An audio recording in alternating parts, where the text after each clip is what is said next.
Kadwich Lampoch, Katmai Kel, Camilo Katmai Kel.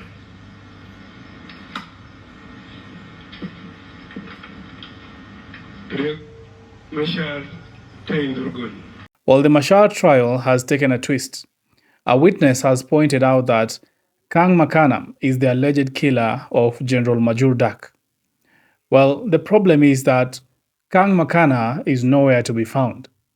In this video, I'm going to tell you about who exactly is this Kang Makana, as well as in this video, I'm going to tell you about the full report of what the military witness said in court and what that particular report now means for the Machar case that is ongoing in South Sudan.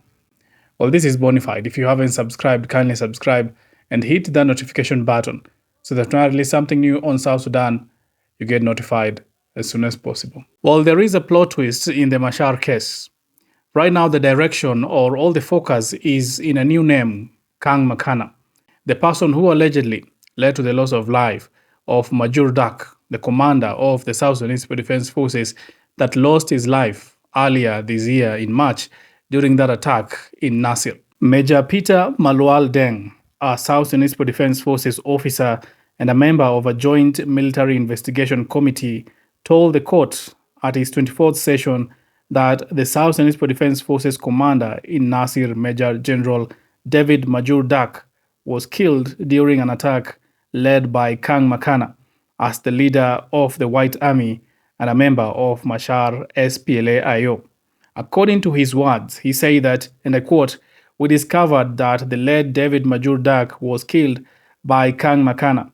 Kang Makana is the leader of the White Army who took over control after Colonel Tor Gile Thoan was killed in the first attack."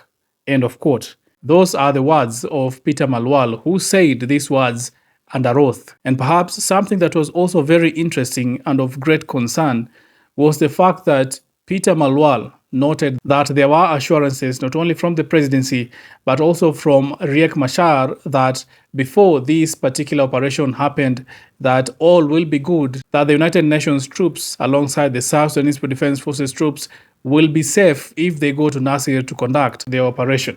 He noted that there were high-level meetings in Juba involving the United Nations officials, foreign diplomats, and South Sudanese presidency members, including Machar, to de-escalate the situation in Nasir before the United Nations helicopter left Juba to go to Nasir for that particular operation. Remember, Dr. Riek Machar, the suspended first vice president of South Sudan and co-accused, are charged with murder, treason, and crimes against humanity before a special court in South Sudan.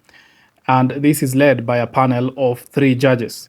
The charges stem from a March 2025 assault on the Nasir garrison, allegedly carried out by the White Army and Machar's SPLA-IO forces. Prosecutors say that that particular attack killed General Major Dak, more than 250 soldiers, and a member of the United Nations helicopter crew. Now, the arrest of the first Vice President, Dr. Riek Machar, indicated that the government of the day in South Sudan suspected that the orders to attack that UN helicopter came from Dr. Riek Machar or his office or the SPLA-IO. Now, the SPLA-IO is fragmented and has different regional leaders. And of course, sometimes some of these leaders don't take direct authority from Dr. Riek Machar. That has been seen even lately in an attack where some SPLA-IO officers were against the larger SPLA-IO officers and they engaged in gun battles. Well, the White Army is similar because the White Army is not a coalesced group of militia based in Nasir. It is a loosely organized militia in Nasir where there are different leaders that make up this White Army. Right now, we have been fronted over name, Kang Makana. The whereabouts of Kang Makana are unknown as of now, but he is suspected to be in the stronghold of the White Army militia in Nasir County. But what does this mean right now?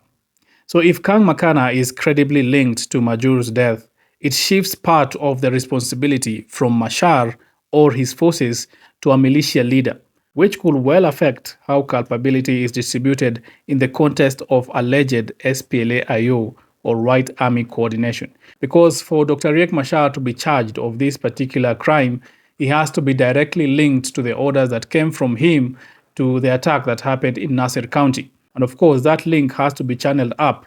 But right now, we have someone else who could have been leading the White Army and could have channeled his own command to attack the UN helicopter and the 250 South Sudanese Defense Forces troops. Now, despite the name of the militia leader being fronted in court, it is also important to note that the SPLA-IO has also been tagged along the White Army. In fact, this particular witness say that Kang Makana was not only working with the White Army, he was also working with the SPLA-IO.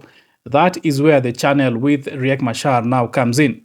But if there will be no proper channel that will be proven in court that the SPLA-IO was working in coordination with the White Army, if there will be no proper channel of command that will be gotten, that Dr. Riek Machar said these words and that could be interpreted to the attack that happened in Nasser County by the White Army, then there will be no case against Dr. Riek Machar if that will not be proven. The prosecution is also trying to bring out the aspect of premeditation, because with that particular clause that there was a meeting between Dr. Riek Machar and other officials to assure that there will be no attack in Nasir if the government and the United Nations will conduct that particular operation, the government or the prosecution is trying to bring up the aspect of premeditation, that all this was planned and that it was not just a reaction from the White Army over that particular event that happened in March. Well, I'll continue to keep you informed and updated of the latest of what will come out from South Sudan. Right now, that Kang Makana has been named as a person who led to the loss of life of Major Dak, the commander in the South Sudanese Defense Forces, as well as what that will mean going forward in this case against the first Vice President, Dr. Riek Machar. Keep it bonafide. Well, if you value the Africa geopolitical analysis I do here on Bonafide, please consider supporting the channel. Producing independent and research-driven content takes time and resources, and YouTube revenue alone is not enough. Your support, whether by sharing, subscribing, or contributing, helps Bonafide remain consistent, independent, and analytical. Thank you for supporting independent African analysis.